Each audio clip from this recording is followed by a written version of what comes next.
Hi everyone, गुरुवारे classes या YouTube चॅनलवरती पुन्हा एकदा तुमचं स्वागत. विद्यार्थी मित्रांनो, आज आपण नवीन टॉपिक पाहणार आहोत ज्याचं नाव आहे ऑक्झिलरी वर्ब. इंग्लिश ग्रामरमधला हा खूप महत्त्वाचा टॉपिक आहे आणि सर्व विद्यार्थ्यांसाठी खूप महत्त्वाचा आहे आणि त्यामुळे सर्वांनी व्हिडिओ लेक्चर शेवटपर्यंत अभ्यासायचं आहे.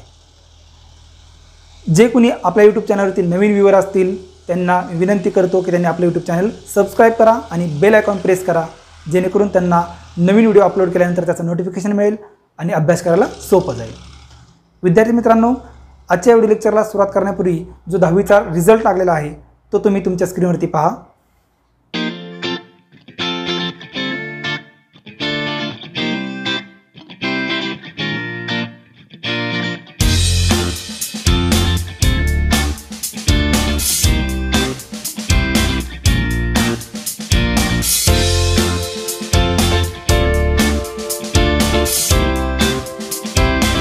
तर हा जो निकाल आहे तो इंग्लिश आणि मॅथ या दोन्ही विषयाचा आहे. गुरुवारे क्लासेसमधील हे सर्व जे 10वीचे उत्तीर्ण आणि टॉपर विद्यार्थी आहेत ते तुम्ही आता पाहिले असतील. या सर्वांचं पुन्हा एकदा मी अभिनंदन करतो आणि तुम्हाला हा रिझल्ट कसा वाटला ते तुम्ही मला कमेंट बॉक्समध्ये कमेंट करून सांगू शकताय. तर आपण आता या व्हिडिओ लेक्चरला सुरुवात करूयात. जसं की तुम्ही पाहू शकताय, ऑक्झिलरी वर्ब हा टॉपिक आज आपण पाहणार आहोत. खूप महत्त्वाचा टॉपिक आहे आणि याच्यामध्ये जी इन्फॉर्मेशन दिलेली आहे ती आता आपल्याला पाहिजे.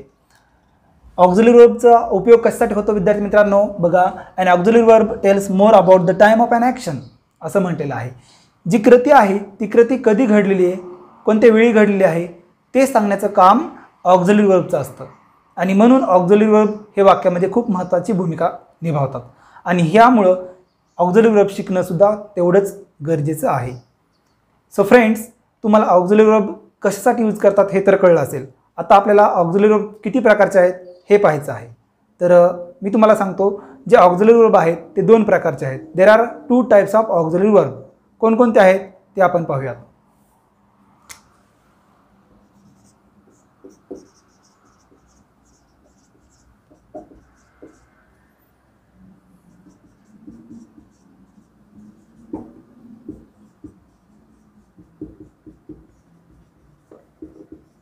There are 2 types of auxiliary verb.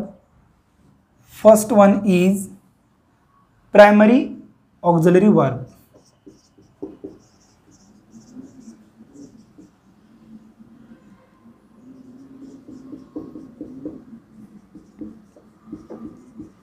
And second one is modal auxiliary verb.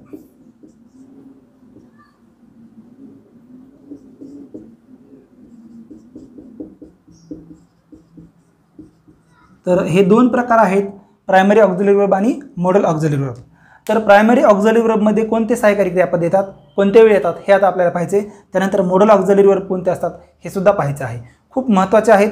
यामुळे वाक्याला अर्थ प्राप्त होतो, वाक्य कोणत्या काळातला हे कळतं आणि त्यासाठी ऑक्झिलरी वर्ब खूप महत्त्वाचे आहेत. आणि म्हणून मी तुम्हाला विनंती करतो, शेवटपर्यंत व्हिडिओ लेक्चर नक्की अभ्यासा, जेणेकरून तुम्हाला चांगल्या प्रकारे हे ऑक्झिलरी वर्ब म्हणजे काय हे लक्षात राहील. तर याच्यामध्ये आता आपल्याला पाहायचं की जे ऑक्झिलरी वर्ब आहेत या ऑक्झिलरी वर्बमधला जो पहिला प्रकार आहे प्रायमरी ऑक्झिलरी वर्ब, त्याच्यामध्ये कोणकोणता भाग येतो, कोणकोणते सहाय्यकारी क्रियापद येतात हे आपण आता पाहणार आहोत. तर विद्यार्थी मित्रांनो, ऑक्झिलरी वर्ब हे इम्पॉर्टंट का आहेत हे सुद्धा तुम्हाला व्हिडिओ लेक्चरच्या शेवटी मी सांगणार आहे आणि वाक्यामध्ये त्याचा केव्हा आणि कशासाठी उपयोग होतो हे सुद्धा तुम्हाला या व्हिडिओ लेक्चरमध्ये शिकायचं आहे. So don't go anywhere. So friends, here is the chart of primary auxiliary verb. Primary auxiliary वर्बमध्ये कोणकोणते वर्ब येतात, हेल्पिंग वर्ब, ते आता आपल्याला पाहायचे. याच्यामध्ये प्रेझेंट टेन्स फर्स्ट फॉर्ममधले हेल्पिंग वर्ब या ठिकाणी येतील. पास्ट टेन्स म्हणल्यानंतर सेकंड फॉर्म येतो आणि त्यामधले वर्ब या ठिकाणी येतील. त्यानंतर पास्ट पार्टिसिपलमध्ये थर्ड फॉर्ममधले हेल्पिंग वर्ब कशा प्रकारचे असतात ते आता आपल्याला पाहायचे आणि प्रेझेंट पार्टिसिपलमध्ये फोर्थ फॉर्म कोणतं येतं हे सुद्धा पाहायचं आहे. तर या ठिकाणी प्रायमरी ऑक्झिलरी वर्ब 3 प्रकारे येतात. ते 3 प्रकार आहेत. बी, त्यानंतर जो दुसरा प्रकार आहे तो आहे हॅव आणि त्यानंतर तिसरा प्रकार आहे तो म्हणजे डू. तर आपण आता प्रेझेंट टेन्स फर्स्ट फॉर्ममध्ये जे सहाय्यकारी क्रियापद येतात ते कोणकोणते येतात हे पाहूयात.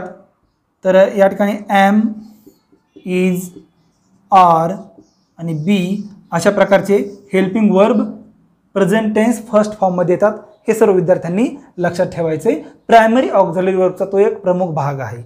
आता पास्ट टेन्स जो सेकंड फॉर्म आहे तो आपल्याला माहिती असेलच, वाज आणि वेअर या ठिकाणी येईल.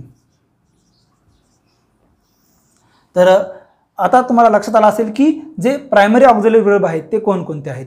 तर पास्ट पार्टिसिपल थर्ड फॉर्ममध्ये या ठिकाणी जो हेल्पिंग वर्बचा भाग येणार आहे तो विद्यार्थी मित्रांनो बीन येणार आहे, हे लक्षात घ्या. यातला काही भाग तुमच्यासाठी नवीन असेल तो कायम लक्षात राहील. Be helping verb am is are, त्यानंतर वाज वेअर बीन, आणि प्रेझेंट पार्टिसिपलमध्ये जे फोर्थ फॉर्म आहे त्या ठिकाणी येईल बीइंग. हे सर्वांनी लक्षात घ्यायचे. त्यानंतर आपण हॅवकडे जाऊयात. प्रेझेंट टेन्स फर्स्ट फॉर्ममध्ये जो हॅवचा भाग आहे याच्यामध्ये दोन हेल्पिंग वर्ब येतील, ते आहे हॅव आणि हॅज. सिंग्युलर आलं तर हॅज, प्लुरल आलं तर हॅव, हे तुम्हाला माहीत असेल. त्यानंतर पास्ट टेन्स सेकंड फॉर्ममध्ये तुम्हाला माहिती आहे सिंग्युलर आलं तरी हॅड आणि प्लुरल आलं तरी हॅड, त्यामुळे या ठिकाणी हॅड येईल. पास्ट पार्टिसिपल थर्ड फॉर्म नाही आहे, प्रेझेंट पार्टिसिपल पण नाही आहे, लक्षात राहू द्या. या ठिकाणी कोणताही हेल्पिंग वर्बचा भाग येणार नाही. त्यानंतर टू डूचे जे हेल्पिंग वर्ब आहेत प्रेझेंट टेन्स फर्स्ट फॉर्ममध्ये ते आहेत डू आणि डज, आणि पास्ट टेन्स फॉर्ममध्ये येईल डीड. इथं मात्र कोणतेही हेल्पिंग वर्ब येणार नाही. तर अशा प्रकारे तुम्ही आता पाहिलं असेल आणि तुमच्या लक्षात आलं असेल प्रेझेंट टेन्स फर्स्ट फॉर्ममध्ये बीचे जे हेल्पिंग वर्ब आहेत ते आहेत एम इज आर आणि बी. त्यानंतर पास्ट टेन्स फॉर्ममध्ये सेकंड फॉर्म आपण वापरतो वाज वेअर येतात प्रायमरी ऑक्झिलरी वर्बमध्ये. त्यानंतर पास्ट पार्टिसिपल थर्ड फॉर्ममध्ये बीन वापरायचे आणि प्रेझेंट पार्टिसिपल फोर्थ फॉर्ममध्ये बिंग येणार आहे. तुम्हाला लक्षात आलं असेल हॅवमध्ये जे प्रेझेंट टेन्स फर्स्ट फॉर्म आहेत ते आहेत हॅव आणि हॅज. त्यानंतर पास्ट टेन्स सेकंड फॉर्म आहेत हॅड, प्रेझेंट पार्टिसिपल थर्ड फॉर्ममध्ये नाही आहेत, आणि अगदी तोच भाग पुढच्या प्रेझेंट पार्टिसिपलला सुद्धा येतो, लागू होतो. त्यानंतर डूचे हेल्पिंग वर्ब आहेत प्रायमरी ऑक्झिलरी वर्ब ज्याला आपण म्हणतो डू आणि डज, वर्तमान काळातले म्हणजे प्रेझेंट टेन्समधले फर्स्ट फॉर्ममध्ये असलेले. पास्ट टेन्समधले सेकंड फॉर्ममधले असणारे कोणकोणते आहेत तर एकच आहे, तो आहे वर्ब टू फॉर्म डीड, आणि अगदी पास्ट पार्टिसिपल थर्ड फॉर्म आणि प्रेझेंट पार्टिसिपलमध्ये फोर्थ फॉर्ममध्ये हेल्पिंग वर्ब येत नाही आहे. काही विद्यार्थ्यांना अजूनही लक्षात आलं नसेल आणि म्हणूनच आता आपल्याला उदाहरणं पाहिजे जेणेकरून तुम्हाला चांगल्या प्रकारे लक्षात येईल. So let's see sentence of primary auxiliary verb.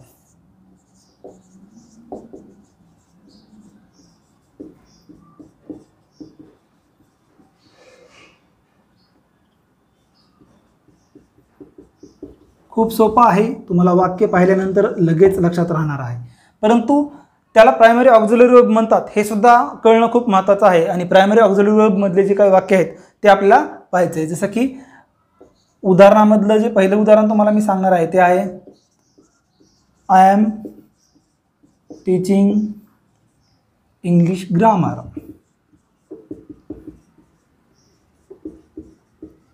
So friends, now you can identify which are the primary auxiliary verb. So here you can see am is the primary auxiliary verb. जो यापूर्वीचा chart होता तुम्ही पाहिलेला त्याच्यामध्ये present form मधलं simple present टेन्सचा जो first form आहे त्याच्यामध्ये तुम्हाला हे हेल्पिंग वर्ब दिलेलं आहे. आणि मग चांगल्या प्रकारे तुम्हाला ते लक्षात आलं असेल की जे am is are आणि be आहे हे हेल्पिंग वर्ब प्रेझेंट टेन्स मधला जो फर्स्ट फॉर्म आहे त्याच्यामध्ये येतात. पुढचं उदाहरण पाहूयात. पुढचं उदाहरण आहे शी हॅड अ ग्रेट टेम्परामेंट. तर या ठिकाणी शी हॅड अ ग्रेट टेम्परामेंट असं उदाहरण आहे आणि आपण पाहू शकतोय पास्ट पार्टिसिपल मधला थर्ड फॉर्म मध्ये येणारं प्रायमरी ऑक्झिलरी वर्ब या ठिकाणी आहे हॅड. लक्षात आलं असेल विद्यार्थी मित्रांनो, अशाच प्रकारचे जे काही हेल्पिंग वर्ब आहेत त्याला आपण प्रायमरी ऑक्झिलरी वर्ब म्हणतो, परंतु ते कितव्या रूपात येतात हे सुद्धा कळणं गरजेचं. जसं हे हेल्पिंग वर्ब कितव्या रूपात आलेलं आहे प्रेझेंट टेन्स मधल्या फर्स्ट फॉर्म मध्ये आलेलं आहे, आणि हॅडचा विचार केला तर ते पास्ट पार्टिसिपल मधल्या थर्ड फॉर्म मध्ये आलेलं आहे. आणि म्हणून तुम्हाला ह्या गोष्टी लक्षात घेणं खूप गरजेचं आहे. पुढचं उदाहरण पाहूयात. He was trying to win the match असं पुढचं उदाहरण आहे.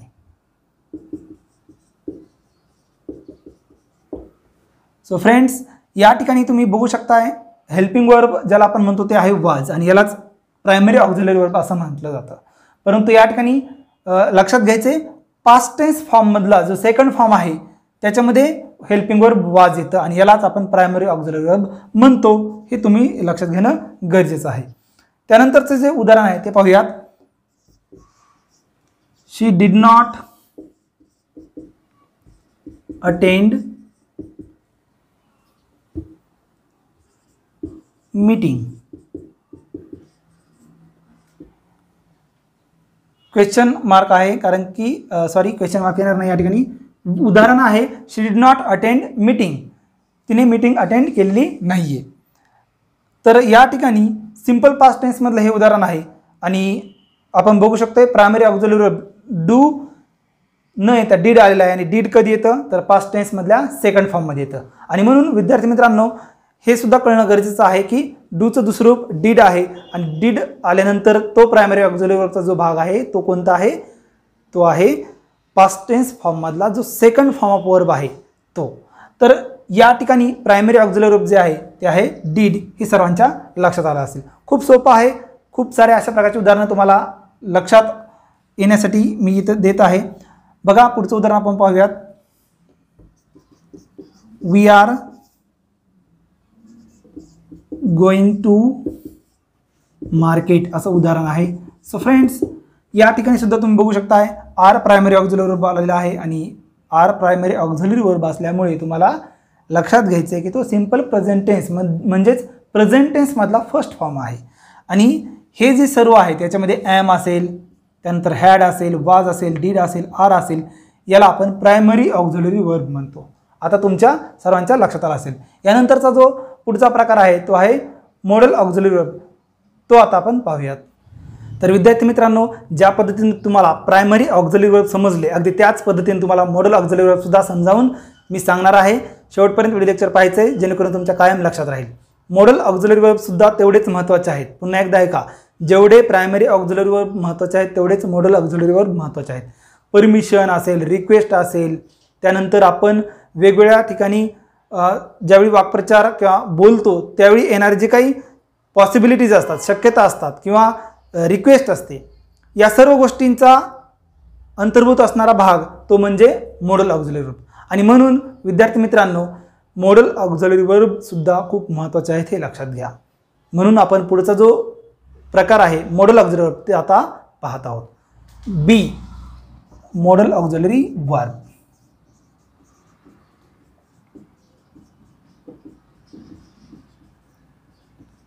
तर विद्यार्थी मित्रांनो, सर्वप्रथम मॉडल ऑक्झिलरी वर्ब कोणकोणते आहेत हे समजणं खूप गरजेचं आहे. तर या ठिकाणी तुम्ही गुरुरे क्लासेस या यूट्यूब चॅनलवरती आहात आणि माझं काम आहे तुम्हाला चांगल्या प्रकारे ते समजावून सांगणं, आणि त्यामुळे परफेक्टली तुम्ही हे शिकाल याची मी गॅरंटी देतो. तर विद्यार्थी मित्रांनो, मॉडल ऑक्झिलरी वर्ब जे आहेत ते आपण पाहणार आहोत. कॅन प्रेझेंट फॉर्ममध्ये येईल, तर पास्ट फॉर्ममध्ये येईल कुड, त्यानंतर विल, वुड. आपण या ठिकाणी मॉडल ऑक्झिलरी वर्ब पाहत आहोत, लक्षात घ्या. शाल, शुड हे सुद्धा मॉडल ऑक्झिलरी वर्ब आहे हे लक्षात घ्या. त्यानंतर मे, माइट मॉडल ऑक्झिलरी वर्ब आहे. आता नंतरचे जे मॉडल ऑक्झिलरी वर्ब आहेत ते बघा कोणकोणते आहेत. Must, ought to, need to, dare, used to, etc. तर हे आहेत मॉडल ऑक्झिलरी वर्ब. आणि मॉडल ऑक्झिलरी वर्बचा उपयोग कशा प्रकारे करायचा हे सुद्धा तुम्हाला शिकायचं आहे. ते खूप महत्त्वाचं आहे. आणि विद्यार्थी मित्रांनो, खूप सोपं आहे, परंतु लक्षात हे घ्यायचं की कॅन कधी येतं किंवा कुड कधी येतं, वुड कधी येतं हे सुद्धा शिकणं तेवढंच महत्त्वाचं आहे. आणि म्हणून आपल्याला या व्हिडिओ लेक्चरमध्ये काही उदाहरणं पाहिजेत जेणेकरून तुमच्या लक्षात राहतील की हे हेल्पिंग वर्ब नेमकं त्या वाक्यामध्ये काय काम करतात. So don't go anywhere. तर विद्यार्थी मित्रांनो, मॉडल ऑक्झिलरी वर्ब कोणकोणते आहेत हे तुमच्या लक्षात आलं असतील, परंतु मॉडल ऑक्झिलरी वर्ब वाक्यामध्ये काय महत्त्वाची भूमिका निभावतात हे आता आपल्याला पाहायचे काही उदाहरणांच्या सहाय्यानं. तर चला मग आपण पाहूयात मॉडल ऑक्झिलरी वर्बचे काही वाक्य. Sentence of modal auxiliary verb.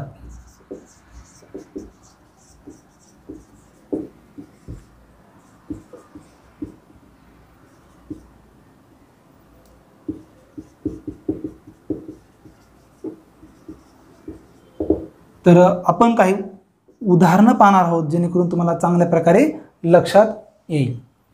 बघा, पहिलं जे उदाहरण आहे ते आहे she can speak English. She can speak English याचा अर्थ आहे ती इंग्रजी बोलू शकते. तर कॅन हे या वाक्यातलं काय आहे? मॉडल ऑक्झिलरी वर्ब आहे. तर कॅन काय व्यक्त करतं? या कॅनमुळे आपल्याला शक्यता व्यक्त होते. आणि शक्यता व्यक्त होते म्हणजे काय? तर इंग्रजी बोलण्याची शक्यता. ती इंग्रजी बोलू शकते याच्यामध्ये आपल्याला शक्यता व्यक्त होत असल्यामुळं या वाक्याला आपण म्हणू शकतो जो यूज आहे तो पॉसिबिलिटीसाठी होतो. ज्यावेळी शक्यता व्यक्त करायची असते त्यावेळी पॉसिबिलिटी महत्त्वाची आहे आणि ती पॉसिबिलिटी या वाक्यातून व्यक्त होते. आणि पॉसिबिलिटी व्यक्त करण्याचं काम कॅन हेल्पिंग वर्ब करतं, ज्याला आपण मॉडल ऑक्झिलरी वर्ब म्हणतो. तर तुमच्या लक्षात आलं असेल शी कॅन स्पीक इंग्लिश ही शक्यता आहे. तर विद्यार्थी मित्रांनो, पुढचं उदाहरण पाहूयात. पुढचं उदाहरण विद्यार्थ्यांना सतत माहीत असणारं उदाहरण आहे, कारण की त्याचा प्रयोग सतत ते विद्यार्थी करत असतात. जे उदाहरण आहे मे आय कम इन टीचर. इथं क्वेश्चन आहे, प्रश्न विचारलेला आहे. तर विद्यार्थी मित्रांनो, मे आय कम इन टीचर अशा प्रकारचं ते उदाहरण असतं ज्याला विद्यार्थी वेगवेगळ्या प्रकारच्या उच्चारानं बोलले जातात, जे फनी आहेत खूप. या ठिकाणी कुणी माय आय कम इन अशा प्रकारचा प्रयोग करतात, कुणी मी आय कम इन अशा प्रकारचा प्रयोग करतात. तर एक्झॅक्ट जो शब्दप्रयोग झाला पाहिजे, जे वाक्य तुमच्या बोर्डवरती दिसते ते आहे मे आय कम इन टीचर किंवा मे आय कम इन सर. तर मे आय कम इन टीचर याच्यामध्ये काय केलेलं आहे? या मे या शब्दानं एक वाक्याचा अर्थ त्या ठिकाणी आहे की तुम्ही परवानगी मागताय. या ठिकाणी तुम्ही वर्गामध्ये येण्यासाठी परवानगी मागताय आणि परवानगी जर तुम्ही वर्गामध्ये येण्यासाठी मागत असाल तर त्याला इंग्लिशमध्ये आपण काय म्हणतो? परमिशन. तर या वाक्यातून परवानगी व्यक्त होते आणि जो मॉडल ऑक्झिलरी वर्ब आहे तो या वाक्यातला मे आहे. आणि जसं आपण मगाशी शक्यता व्यक्त होते म्हणून पॉसिबिलिटी लिहिलं होतं, तसं या ठिकाणी परवानगीसाठी हे वाक्य आलेले आहे आणि त्यामुळं आपल्याला काय लिहावं लागेल? त्या ठिकाणी परमिशन. हे उत्तर बरोबर आहे. तर विद्यार्थी मित्रांनो, अशा प्रकारे या उदाहरणामध्ये तुम्हाला वेगवेगळ्या वाक्याचा जो अर्थ आहे तो लक्षात आला असेल. खूप महत्त्वाचा आहे. आपण ज्यावेळी शब्दप्रयोग करतो, ज्यावेळी विनंती व्यक्त करतो किंवा त्या ठिकाणी आपल्याला रिक्वेस्ट करायची असेल तर वेगवेगळी उदाहरणं येतात. जसं रिक्वेस्टचं पुढचं उदाहरण आहे could you please lend me some money. या ठिकाणी क्वेश्चन मार्क आलेला आहे. इंटरोगेटिव्ह सेंटेन्स आहे. इंटरोगेटिव्ह सेंटेन्स मीन्स प्रश्नार्थक वाक्य आहे. Could you please lend me some money. तू मला काही पैसे देऊ शकशील का? या ठिकाणी विनंती केलेली आहे. जर तुम्हाला कोणाकडून पैसे हवे असतील, त्या ठिकाणी उसने पाहिजे असतील तर साहजिकच तुम्ही विनंती करता. तुम्ही जर धमकी देऊन किंवा त्या ठिकाणी ऑर्डर देऊन ते कार्य तुमचं परफेक्ट होणार आहे का? तुम्हाला पैसे मिळतील का? नाही. त्यासाठी तुम्हाला विनंती करावं लागेल आणि म्हणून हे वाक्य आहे could you please lend me some money. आता हे जे उदाहरण आहे ह्या उदाहरणावरून आपल्याला रिक्वेस्ट व्यक्त होते, म्हणजे विनंती केलेली आहे हे कळतं. आणि म्हणून ज्या पद्धतीने वरती तुम्ही बघितलं पॉसिबिलिटी परमिशन, इथं जो शब्द येणार आहे तो आहे रिक्वेस्ट, कारण की या वाक्यातून विनंती व्यक्त झालेली आहे. पुढचं उदाहरण पाहूयात. You can take my book.